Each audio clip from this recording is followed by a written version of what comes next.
أحب الوفاء بشتى الصور، أحب الوفي الأمين الأغر، فأهل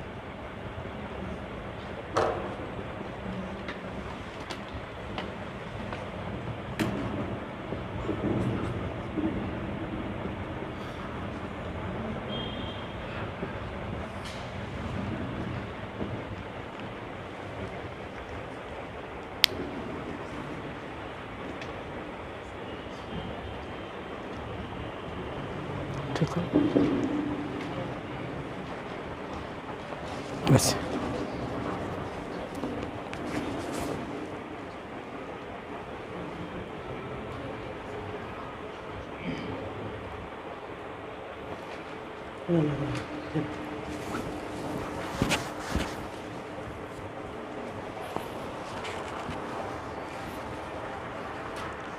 بسم الله الرحمن الرحيم نحمده ونصلي على رسوله الكريم أما بعد أعوذ بالله من الشيطان الرجيم بسم الله الرحمن الرحيم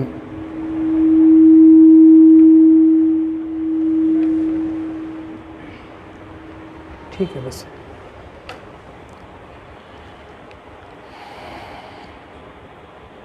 إذا جاء نصر الله والفتح ورأيت الناس يدخلون في دين الله أفواجا فسبح بحمد ربك واستغفره إنه كان توابا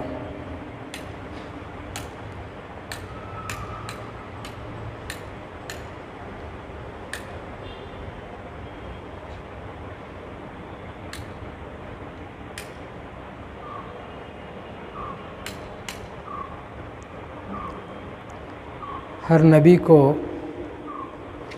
ان کا اپنا ہدف دکھایا گیا. رسول اللہ صلی اللہ علیہ وسلم کو بھی نبیوں کے کارکردگی دکھائے کہ بعض نبی ایسے ہیں جن کو 2 لوگ مسلمان جن کے ہاتھ میں ہوئے، بعض کے ہاتھ میں کوئی بھی نہیں ہوئے، اور بعض نبیوں کے بارے میں دکھایا گیا کہ 3-4 لوگ ان کے ساتھ ایمان میں آئے.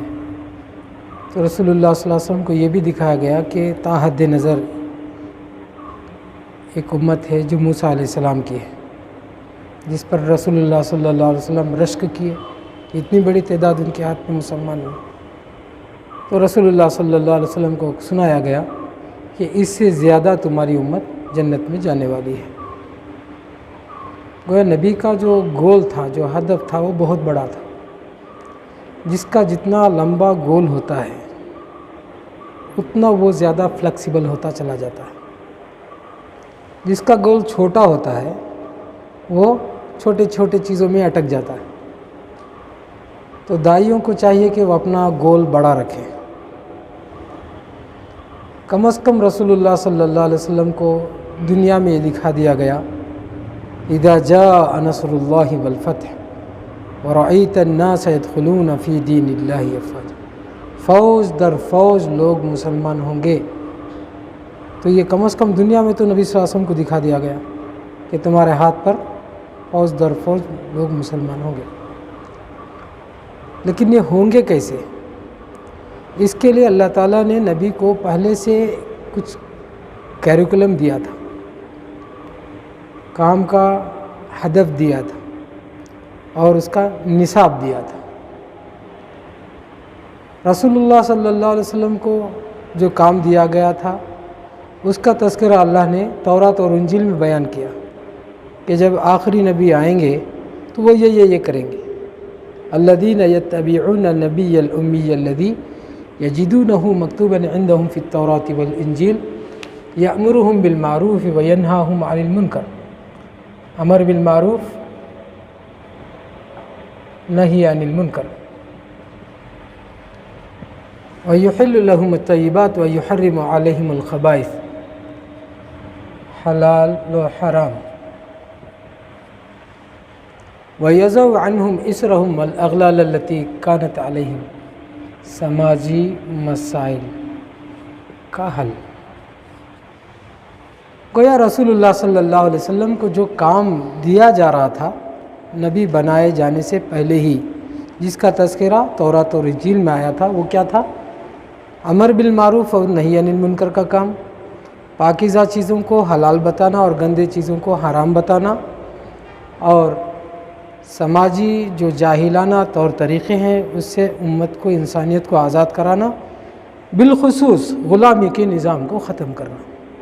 وَيَضَعُ عَنْهُمْ إِصْرَهُمْ وَالْأَغْلَالَ الَّتِي كَانَتْ عَلَيْهِمْ۔ رسول اللہ صلی اللہ علیہ وسلم نے ہر پہلو پر اتمام حجت تک کام کیا، اگرچہ کہ دعوت کے لیے اتمام حجت کا لفظ صحیح نہیں ہے، یہ وہ لوگ کہتے ہیں جو دوسرے فکرے کے ہوتے ہیں، اتمام حجت ہوتا کچھ نہیں ہے، پھر بھی سمجھ میں آنے کے لیے ہم یہ لفظ استعمال کر لیے کہ اتمام حجت تک نبی صلی اللہ علیہ وسلم نے کام کیا۔ جیسے الا هل بلغت قد بلغت وادیت ونصحت، رسول اللہ صلی اللہ علیہ وسلم نے پوچھا کیا میں نے تمہارے تک تبلیغ کر دی؟ تو صحابہ نے اتمام حجت تک کہا قد بلغت وادیت ونصحت، کہ آپ نے تبلیغ بھی کر دی، رسالت کا جو ہے حق اس کو بھی ادا کر دیا، جو کچھ خیر خواہی کرنا تھا سب کر دیے۔ حلال و حرام میں اتمام حجت تک رسول اللہ صلی اللہ علیہ وسلم نے کام کیا، اس حد تک کام کیا کہ ہر صحابی حلال اور حرام کے سلسلے میں اتنے سنجیدہ تھے کہ گھر میں فاقہ ہے، فاطمہ رضی اللہ عنہ دانے پر ہاتھ نہیں لگاتے ہیں۔ حضرت علی سے کہتے ہیں مجبوری کے حالت میں ہو سکتا ہے ہمارے لیے حلال ہو جائے، جائیے رسول اللہ صلی اللہ علیہ وسلم کو لے کر آئیے، اگر وہ ہمارے ساتھ کھاتے ہیں تو ہم کھائیں گے، ہو سکتا ہے ہماری مجبوری میں اجازت دے، لیکن اگر وہ کھاتے ہیں تو کھائیں گے، نہیں تو نہیں کھائیں گے۔ یعنی حلال و حرام اس حد تک رسول اللہ صلی اللہ علیہ وسلم نے سمجھا دیا کہ نبی کے غیر موجودگی میں بھی اللہ کا ڈر اور فکر آخرت اتنا غالب تھا صحابہ کے اندر کہ سارے صحابہ الصحابۃ کلہم عدول، سب معیار بن گئے، حلال و حرام کے مسئلے میں معیار بن گئے، اتمام حجت تک رسول اللہ صلی اللہ علیہ وسلم نے کام کیا۔ اور سماجی مسائل تو یہ کہ رسول اللہ صلی اللہ علیہ وسلم کے ہاتھ پہ ایک صحابی اسلام قبول کیا، اتمام حجت تک کام، اور دوسرے صحابی سے لڑائی ہو گئی تو جاہلانہ طعنہ دے دیے، رسول اللہ صلی اللہ علیہ وسلم کے پاس روتے ہوئے وہ آئے، پھر رسول اللہ صلی اللہ علیہ وسلم نے کہا ان فیک جاہلیہ، ابھی بھی تمہارے اندر جاہلی دور باقی ہے۔ تو وہ صحابی کہتے ہیں جن کے بارے میں رسول اللہ صلی اللہ علیہ وسلم نے کہا کاش آج کے بعد میں مسلمان ہوتا، یعنی جاہلی طور طریقوں کو اتنا نبی صلی اللہ علیہ وسلم نے ختم کیا۔ اور غلامی کے آزادی کا مسئلہ، خود رسول اللہ صلی اللہ علیہ وسلم کے پاس 60 غلام تھے، جب وفات پاتے ہیں تو کتنے تھے؟ 60 غلام کہاں، اور ایک بھی نہیں ہے جب رسول اللہ صلی اللہ علیہ وسلم وفات پاتے ہیں، سب کو آزاد کر دیے تھے۔ اتمام حجت تک رسول اللہ صلی اللہ علیہ وسلم نے اس مشن میں کام کیا۔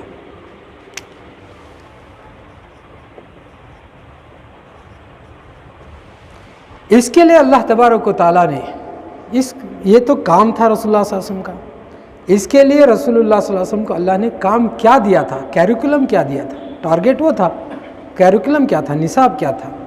هو الذی بعث فی الامیین رسولا منہم یتلو علیہم آیاتہ ویزکیہم ویعلمہم الکتاب والحکمہ، 3 کام تھا جو رسول اللہ صلی اللہ علیہ وسلم کو کرنا تھا۔ ایک تبلیغ، یتلو علیہم آیاتہ، اللہ کے کلام کو پڑھ پڑھ کر سنانا، قرآن کی تلاوت کرنا، لوگوں میں اللہ کے دین کو بتانا۔ دوسرا وَيُزَكِّيهِمْ، تزکیہ، وَيُعَلِّمُهُمُ الْكِتَابَ وَالْحِكْمَةَ، اور علم جس سے حلال اور حرام کھل کر سمجھ میں آ جاتا ہے۔ یعنی رسول اللہ صلی اللہ علیہ وسلم نے اس ہدف کو ایسے پورا کیا، یتلو علیہم آیاتہ وَيُزَكِّيهِمْ وَيُعَلِّمُهُمُ الْكِتَابَ وَالْحِكْمَةَ۔ ہدف یہ تھا، کام یہ تھا، نتیجہ کیا تھا؟ نتیجہ تھا اذا جاء نصر اللہ والفتح ورأیت الناس يدخلون فی دین اللہ افواجا، فوج در فوج لوگ مسلمان ہوں گے، اور وہ ہوئے۔ اگر ہم اس ٹارگٹ پر اور اس کیریکولم پر کام کریں گے، اس ہدف پر اور اس نصاب پر کام کریں گے، تو ہمارے لیے کیا بشارت ہے؟ انشاءاللہ کریں گے؟ ہمارے لیے کیا بشارت ہے؟ وَآخَرِينَ مِنْهُمْ لَمَّا يَلْحَقُوا بِهِمْ، قیامت کے قریب ایک بہت بڑی قوم مسلمان ہو جائے گی. وَآخَرِينَ مِنْهُمْ لَمَّا يَلْحَقُوا بِهِمْ هُوَ الَّذِي بَعَثَ فِي الْأُمِّيِّينَ رَسُولًا مِّنْهُمْ يَتْلُو عَلَيْهِمْ آيَاتِهِ وَيُزَكِّيهِمْ وَيُعَلِّمُهُمُ الْكِتَابَ وَالْحِكْمَةَ وَإِنْ كَانُوا مِنْ قَبْلُ لَفِي ضَلَالٍ مُّبِينٍ وَآخَرِينَ مِنْهُمْ لَمَّا يَلْحَقُوا بِهِمْ. نبی صلی اللہ علیہ وسلم کام کر رہے ہیں اس نصاب پر، اس میں بشارت دی جا رہی ہے کہ ایک بہت بڑا سماج آگے چل کر مسلمان ہوگا. اب وہ کون سا سماج ہوگا جو آگے چل کر مسلمان ہوگا؟ اس کے بارے میں علماء نے الگ الگ رائے لکھی ہے. کچھ لوگوں نے یہاں تک لکھ دیا کہ وہ چنگیز خان اور وہ مغل اور وہ منگول، وہ تاتاری فوج. بعض علماء نے وہ لکھا. بعض علماء نے لکھا کہ چین کے لوگ مسلمان ہوں گے. بعض علماء نے لکھا کہ یورپین کنٹریز کے کالے مسلمان ہو جائیں گے. اللہ ان کے ان خیالات کو قبول کرے کہ بعض علماء نے لکھا کہ بھارت کے 80% آبادی جو SC ST OBC ہے یہ لوگ مسلمان ہو جائیں گے. اور ان کی یہ جو دور اندیشی ہے وہ ممکن ہے، ہو سکتا ہے نہیں ہو سکتا ہے. آثار جو دکھ رہے ہیں بڑی تعداد میں لوگ مسلمان ہوں گے. کیا ہم ان کو قبول کرنے کے لیے تیار ہیں؟ تیار ہیں؟ کیا مطلب ہے اس کا؟ اس کا مطلب یہ ہے کہ ان کے بچیوں سے ہمارے بچوں کے شادی ہوں، ان کے مسائل کو ہم آگے بڑھ کر حل کریں. کیا دائی سماج اس کے لیے تیار ہے؟ اگر آپ تیار نہیں ہیں تو یہ کام نہیں ہونے والا. دسترخوان رہے گا تو نہ مہمان آئیں گے، دسترخوان نہیں ہے تو مہمان آ کے کیا کریں گے؟ کیا آپ دسترخوان تیار کرنے کے لیے تیار ہیں؟ تو امت کا ذہن بنانا پڑتا ہے. دعوت کا جو ورکشاپ ہوتا ہے اس کا مطلب یہ نہیں کہ ہم کو کام کرنا تھا یہ کیوں کرا رہے ہیں. یہی سب کچھ اس کے پیچھے ہے مقصد کہ عوام اس کام کے لیے تیار ہو، قربانیوں کے لیے تیار ہو امت. اس کے لیے ہی ورکشاپ وغیرہ چلایا جاتا ہے. اگر آپ تیار ہوں تو ہمیں کرنے کا کام بہت آسان ہے، کوئی لمبا چوڑا کام نہیں. آپ کو بتاتا ہوں، حلال اور حرام اور علم کا جو مسئلہ ہے اس کی ذمہ داری مدارس والے نے لے رکھی ہے.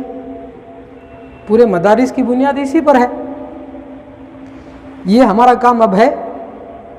اس کے لیے اللہ تعالیٰ نے ایک امت کو کھڑا کر دیا ہے. اب بچے کتنے کام؟ 2 کام ہیں. اس کے لیے بھی اللہ نے کچھ علماء کو کھڑا کر رکھا ہے، اہل اللہ کو کھڑا کر رکھا ہے. کھڑا کر رکھا ہے کہ نہیں کرا ہے؟ یہ اب ہمارا کام ہے. یعنی 2 کام اللہ نے پہلے سے بھارت میں بنا کے رکھا، میدان بنا کے رکھا ہے. دعوت 2 طریقے سے ہوتا ہے. ایک ہوتا ہے آپ کریں، دوسرا ہے اللہ کی طرف سے ہو جائے. اللہ نے پہلے سے ہی بھارت میں یہ 2 سسٹم ڈیولپ کر کے رکھا ہے. ہمیں اب اس کا کوئی ٹینشن نہیں ہے، اس کے کوئی پریشانی جھیلنے کی ہمیں ضرورت نہیں ہے. آپ کو اس پہ اتفاق ہے؟ یہ بھی ہے اور یہ بھی ہے. اب ہے بچا کیا کام؟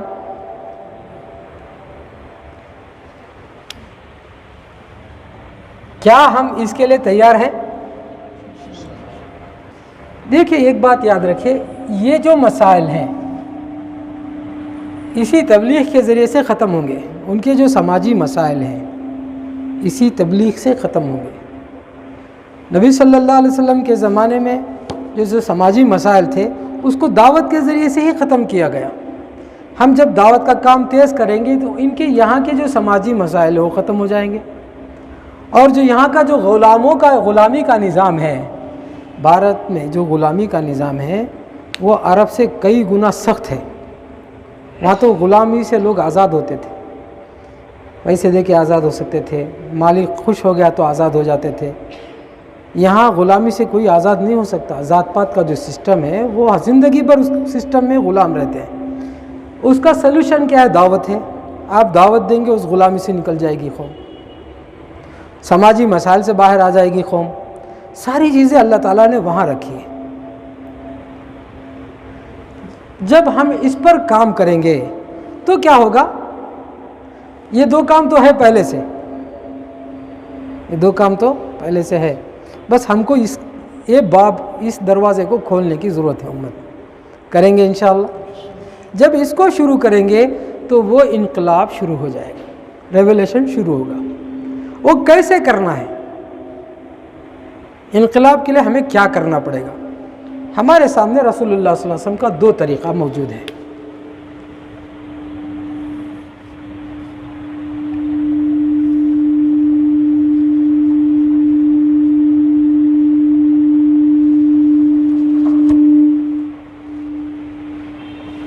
اس کو تھوڑا کر دیں۔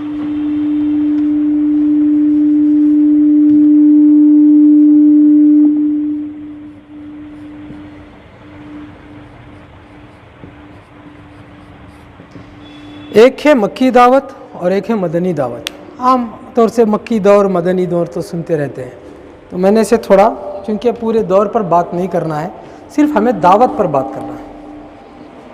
دو طریقہ ہے، یہ کہ وہ طریقہ ہے جو مکے میں رسول اللہ صلی اللہ علیہ وسلم نے کام کیا، دوسرا وہ طریقہ ہے جو مدینے میں کام کیا۔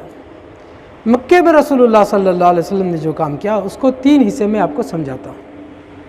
پہلا کام، اپنے گھر میں بلا کر دعوت دینا۔ قریش کو رسول اللہ صلی اللہ علیہ وسلم اپنے گھر میں بلائے، دودھ پلائے، دعوت دی۔ دوسرا طریقہ،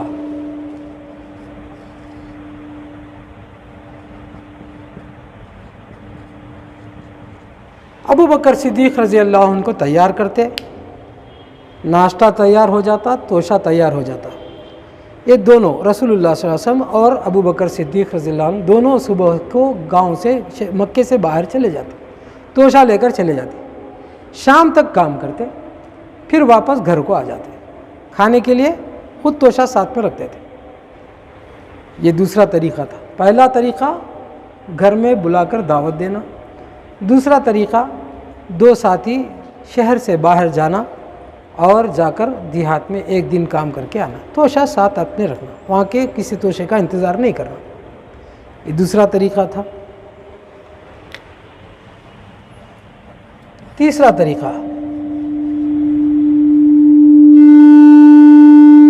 صحابہ رضوان اللہ علیہ مجمعین کو دعوت کے لیے تیار کیا۔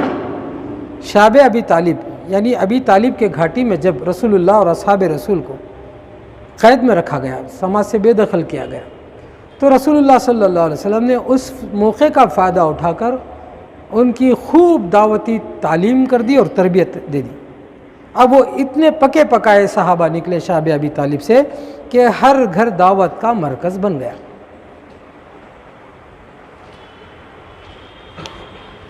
جس کو ہم ایسا بھی بول سکتے ہیں، ہر گھر دعوت۔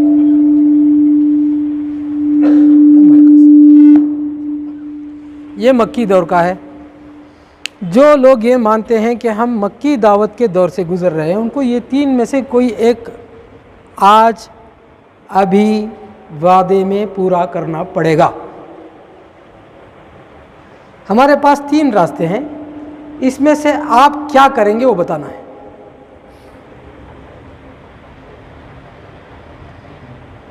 ورکشاپ ہے نا، یہ تو بیان تو ہے نہیں، کام دیا جائے گا آپ سے، وعدہ لیا جائے گا، آپ کا محاسبہ ہوگا انشاءاللہ۔ کیا کریں گے؟ نہیں، ایک بتائیے، تینوں تو کرنا ہی ہے، ایک بتائیے جو آپ کر سکتے ہیں۔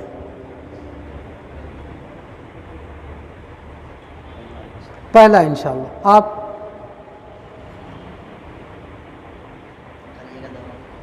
کیسے، کوئی ساتھی ہیں آپ کے ساتھ؟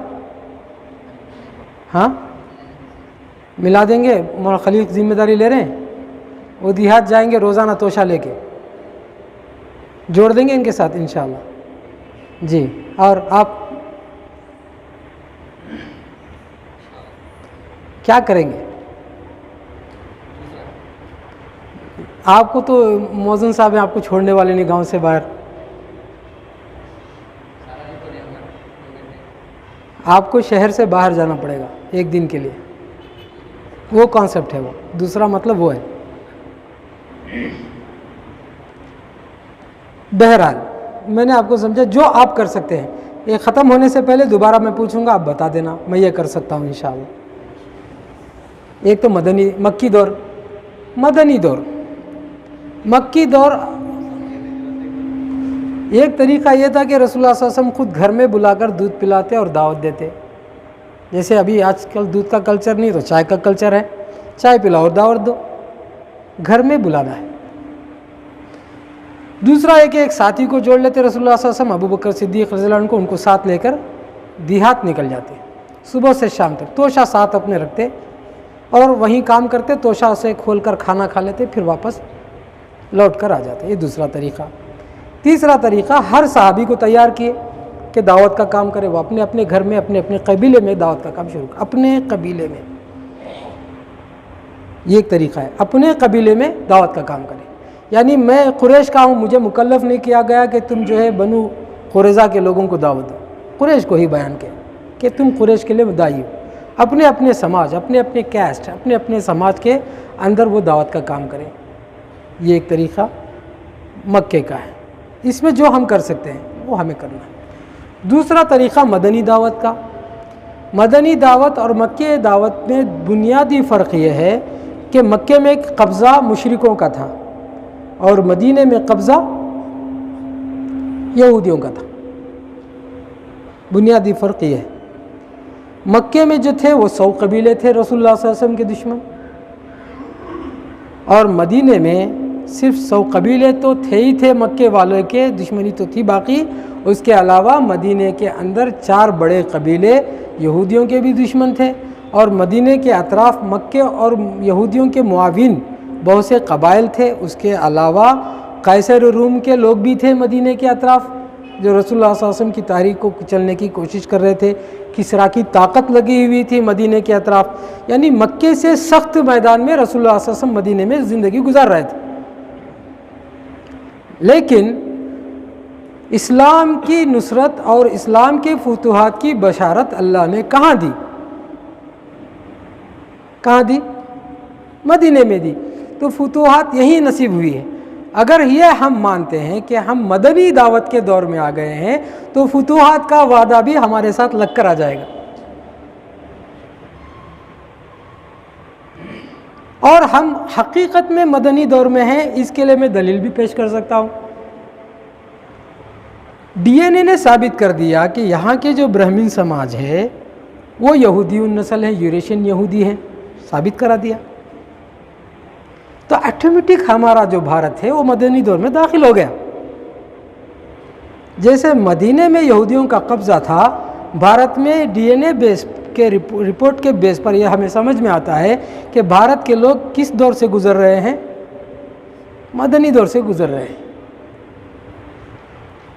لوگوں کو پہلے سمجھ میں نہیں آ رہا تھا، اب تو سب کو سمجھ میں آ رہا ہے کہ ساری پالیسیاں کہاں سے بن رہی ہیں؟ اسرائیل سے بن رہی ہیں. ہمارے وقت کے پرائم منسٹر چلے گئے شکریہ ادا کرنے کے لیے، شکریہ ادا کرنے کے لیے تھے. ان کو پرائم منسٹر بنایا گیا کیسے؟ ان کو پرائم منسٹر بنانے کے لیے جو میڈیا کام کیا تھا وہ اسرائیل کا میڈیا ایمبیسڈر تھا، وہاں سے آیا تھا. اسرائیل کا میڈیا ایمبیسڈر نے ہمارے پرائم منسٹر کو پرائم منسٹر بنایا. تو یہاں کی جو حکومت بنی ہے ان کی ہے.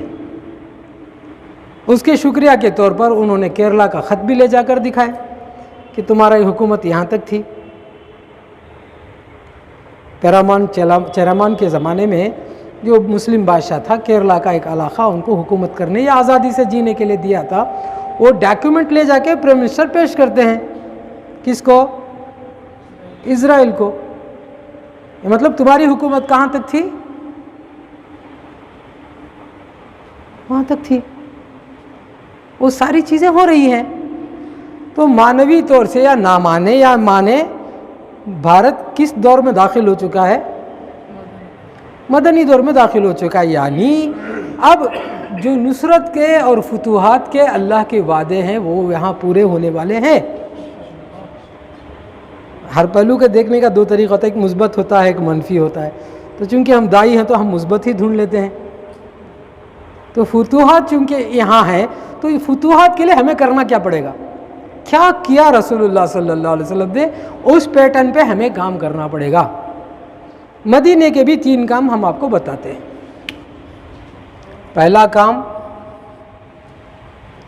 جب رسول اللہ صلی اللہ علیہ وسلم مدینے میں پہنچے تو سب سے پہلے رسول اللہ صلی اللہ علیہ وسلم نے صحابہ سے کچھ باتیں کی۔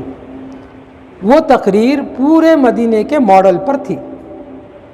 پہلی تقریر رسول اللہ صلی اللہ علیہ وسلم کے پورے مدنی ماڈل پر تھی، کیسے اب ہم دعوت کا کام یہاں کرنے والے ہیں۔ وہ کیا باتیں تھی؟ فرمایا افشوا السلام، اطعموا الطعام، وصلوا الارحام، وصلوا باللیل والناس نیام، تدخل الجنۃ بالسلام۔ سلام کو عام کرو، یعنی مسلم کلچر کو ڈیولپ کرو۔ سلام، السلام علیکم، السلام علیکم، وعلیکم السلام، سلام کو عام کرو۔ ایک مسلم کلچر کو ڈیولپ کرنے کی بات آئی،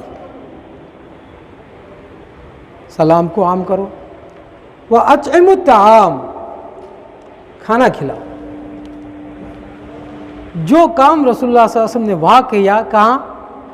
مکے میں، اسی کو اگر ہمارے الفاظ میں کہیں گے مہمان نوازی کرو۔ 5 روپے دے کر اندرا ہوٹل میں کھلانے کی بات نہیں ہے، گھر میں بلا کر فیملی کے ساتھ آپ ان کو کھانا کھلاؤ۔ وَأَطْعِمُوا الطَّعَامَ، وہاں ہوٹل بھی نہیں تھا، اندرا ہوٹل بھی نہیں تھا، جو بھی تھے مہمان آتے تھے اپنے گھر میں ہی لے جا کے کھلاتے تھے۔ تو ہمیں اپنے غیر مسلم دوستوں کے لیے اپنے گھر کے دروازے کھولنے پڑیں گے۔ عیسائی لوگ کام کرتے ہیں لیکن اپنے گھر میں کبھی بھی وہ لوگ بلا کے کھانا نہیں کھلا سکتے۔ یہ آفر صرف اسلام میں ہے۔ ہمیں اپنے گھر کے دروازے کھولنے پڑیں گے۔ ہفتے میں ایک دوست اور ان کی فیملی کو آپ جب اچھا بنے تو اس دن بلا لو، فیملی کے ساتھ دعوت دے دو، یہ ہو سکتا ہے۔ اطعموا الطعام، جب میاں بیوی کو آپ بلائیں گے، ایک دسترخوان میں رکھیں گے، بیوی کو آپ کی بیوی کے ساتھ بٹھائیں گے، میاں آپ کے ساتھ بیٹھ کر کھانا کھائیں گے، آپس میں الگ الگ کھائیں گے، اسلام کا پردہ دکھائیں گے اور خدمت کا جذبہ دکھائیں گے، آپ کی محبت کا اظہار کریں گے۔ اس قوم کو اسی چیز کی بھوک ہے، محبت کے یہ لوگ بھوکے ہیں۔ آپ کی محبت، آپ کا احترام، آپ کی اپنائیت کے ہی وہ بھوکے ہیں۔ جب آپ اپنائیت کے ساتھ کھانا الگ الگ بٹھا کر کھانا کھلائیں گے، میاں کو الگ بیوی کو الگ، تو بیوی وہاں اندر سے بولے گی آپ کی بیوی کو کہ میرے شوہر کو کہہ دو کہ وہ شراب پی کے آتا ہے، رات کو مارتا ہے، بولے گی نہیں بولے گی؟ جب آپ اس کے شوہر کو سمجھانے کی کوشش کریں گے تو شوہر یہ بولے گا، شوہر کہ آپ میری بیوی کو سمجھا دو کہ جس لوگوں سے مجھے پسند نہیں وہ ان سے بات کرتی ہے، یہ ان کے مسائل ہے نہیں ہیں۔ وَأَطْعِمُوا الطَّعَامَ وَصِلُوا الْأَرْحَامَ، فوراً رسول اللہ صلی اللہ علیہ وسلم نے کہا کاؤنسلنگ شروع کرو، یعنی ہر گھر کاؤنسلنگ سینٹر ہو جائے، ہر گھر کاؤنسلنگ سینٹر ہو جائے۔ یہ مدینے کا پہلا ماڈل ہے۔ اب جب کاؤنسلنگ ہوتی ہے پھر آپ اسلامی بنیادوں پر کاؤنسلنگ کریں گے، پھر رات میں اٹھ کر ان کے حق میں دعا کریں گے، اللہ اس قوم کو مسلمان بنا دے۔ نبی کی سنت تھی، نبی نے کہا، ہم نے کر دیا۔ اب جب کاؤنسلنگ کریں گے تو اسلام کی بات آئے گی، اور بات آئے گی وہ مسلمان ہو جائیں گے۔ یہ پہلا طریقہ ہے۔ دوسرا طریقہ جو رسول اللہ صلی اللہ علیہ وسلم نے اپنایا وہ ہے خطوط کا، کہ بادشاہوں کو خط لکھ ڈالے۔ رسول اللہ صلی اللہ علیہ وسلم وہاں کے بادشاہ ہو گئے تو بادشاہوں کو خط لکھنا عجیب بات نہیں ہے۔ ہم خط لکھیں گے تو کچھ ویلیو رہے گا۔ جس رتبے میں لوگ پہنچے ہیں اس رتبے کے لوگ اپنے رتبے کے لوگوں کو دعوت دے۔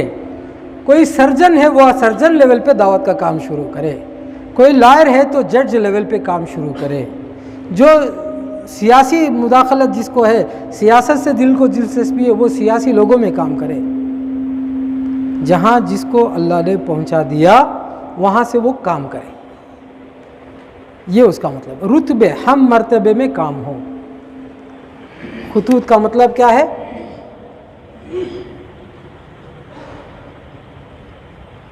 ہم ہر مرتبے کے حساب سے، رتبے کے حساب سے کام کریں، یہ دوسرا کام ہے۔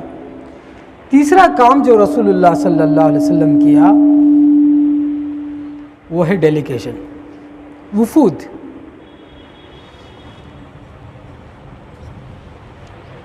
دو چار 7 8 9 10 لوگوں کی ٹولیاں بناتے رسول اللہ صلی اللہ علیہ وسلم اور مدینے کے اطراف دیہاتوں میں، گاؤں میں دعوت کے لیے بھیجتے۔ یہ تیسرا طریقہ تھا۔ اب یہ جاتے، دعوت دیتے، گاؤں کا گاؤں مسلمان ہوتا، سماج کے ذمہ داروں سے بات کرتے، سماج کے ذمہ دار ہوتے تو پورے مسلمان ہوتے۔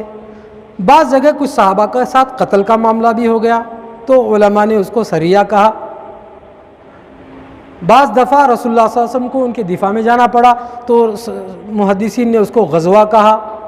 کچھ حادثات ہوں گے، کچھ مریں گے، کچھ بچیں گے، کچھ ہوگا، لیکن فتوحات کا راستہ یہی ہے۔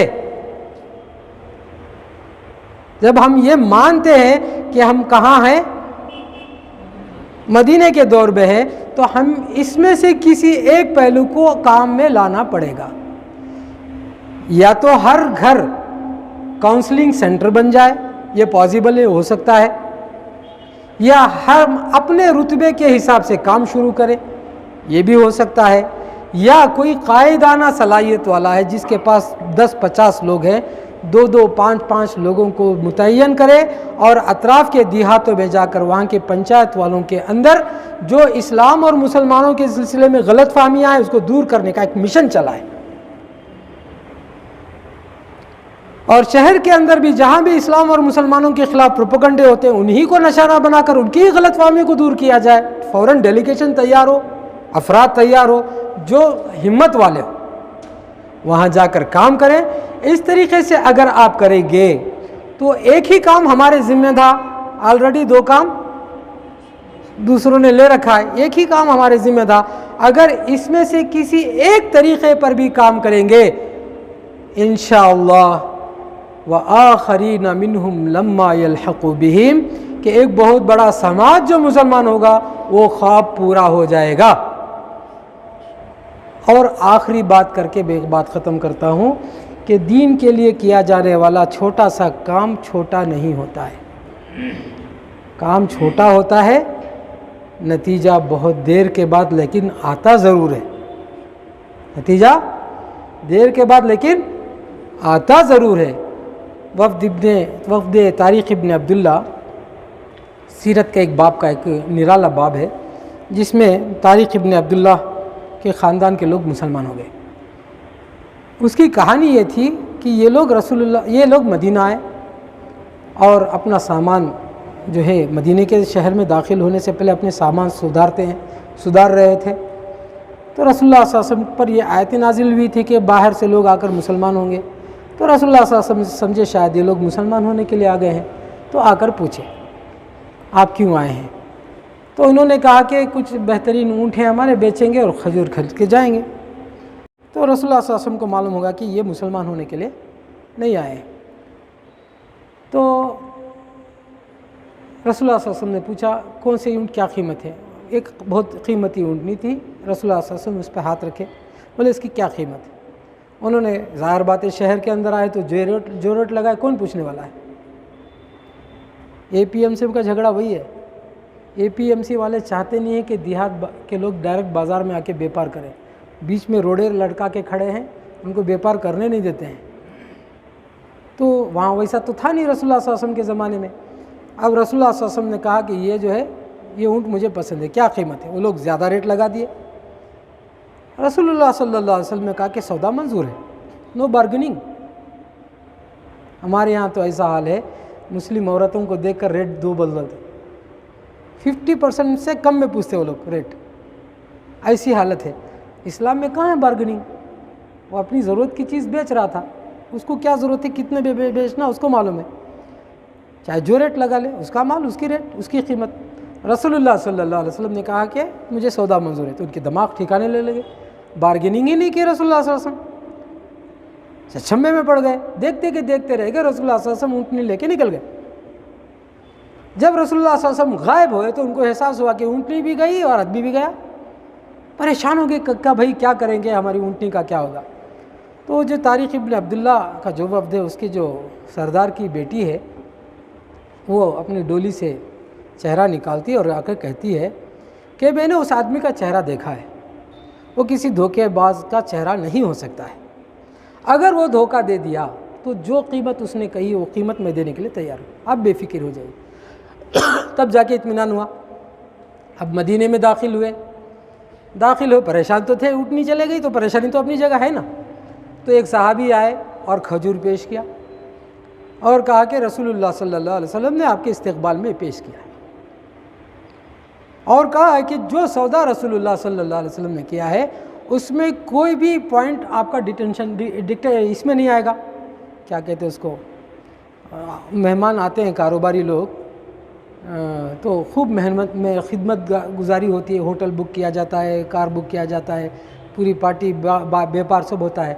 جب بل بنتا ہے تو اس میں یہ پورا جو خرچ ہوا ہے وہ ڈیٹیکٹ کیا جاتا ہے، اتنا خرچ آپ پہ آیا ہے تو پھر وہ بچ کے اس کے ہاتھ کو لگتا ہے، اس کو ڈیٹیکشن کہتے ہیں۔ تو رسول اللہ صلی اللہ علیہ وسلم سے وہ صحابی نے کہا کہ رسول اللہ صلی اللہ علیہ وسلم نے کہا ہے کہ جو سودا رسول اللہ صلی اللہ علیہ وسلم نے آپ سے کیا اونٹنی کے سلسلے میں، اس میں سے کچھ بھی ڈیٹیکٹ نہیں ہوگا، یہ مہمان نوازی کا ہے۔ تو ان کو معلوم ہو گیا یہ رسول اللہ صلی اللہ علیہ وسلم اونٹ خریدے ہیں۔ انہوں نے کہا کہ ہم کو ان کو ملنا ہے، کہاں ہیں وہ؟ بولے تو مسجد میں رہیں گے۔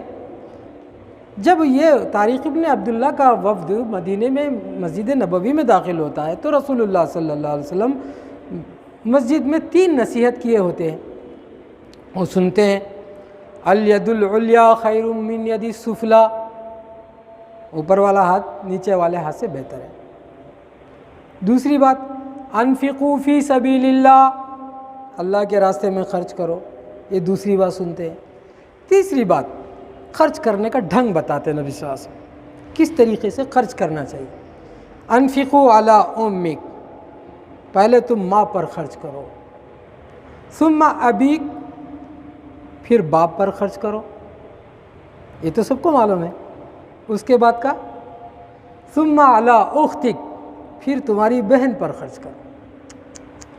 کیا سماج ہے مسلم سماج، شادی ہو گئی تو بہن جادوگر ہو جاتی،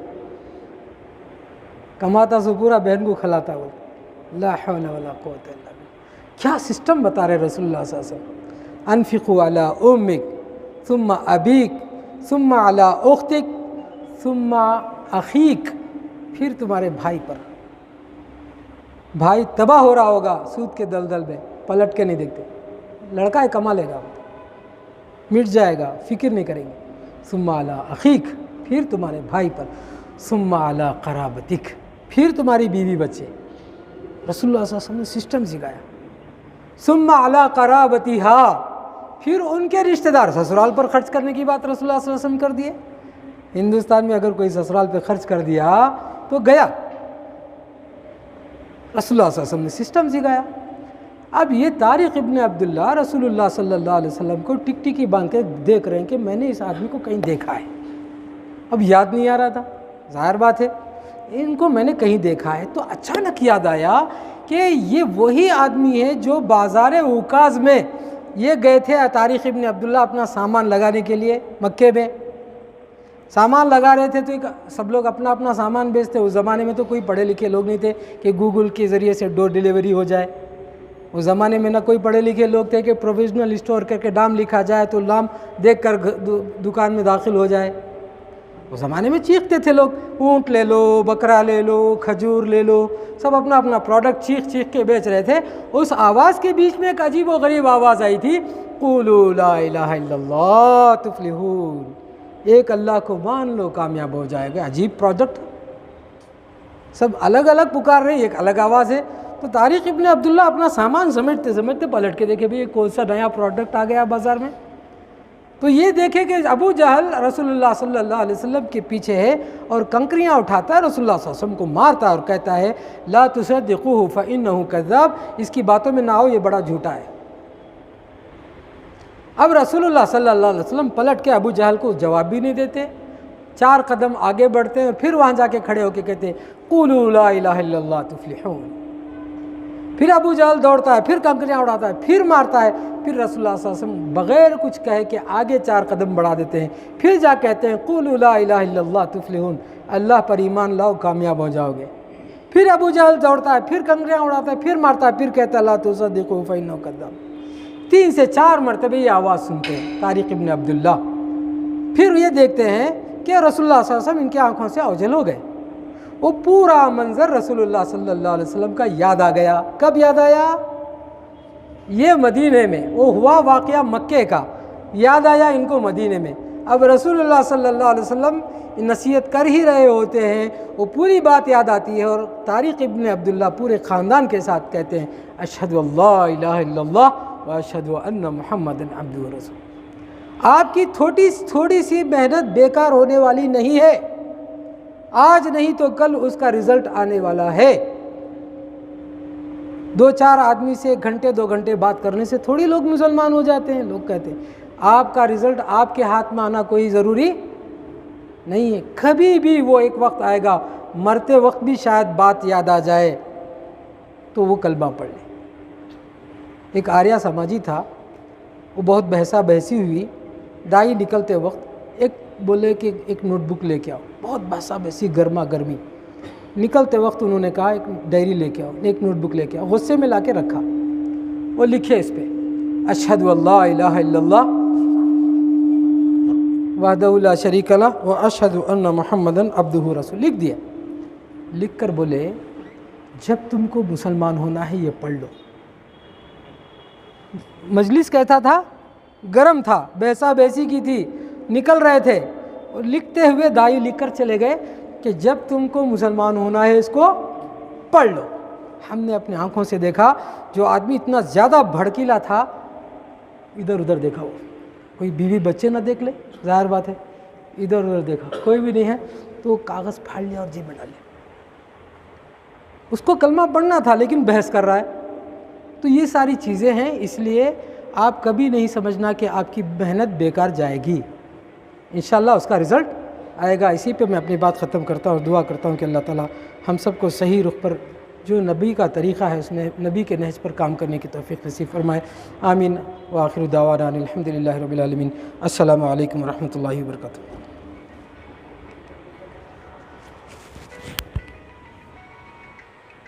أحب الوفاء بشتى الصور أحب الوفي الأمين الأغر فأهل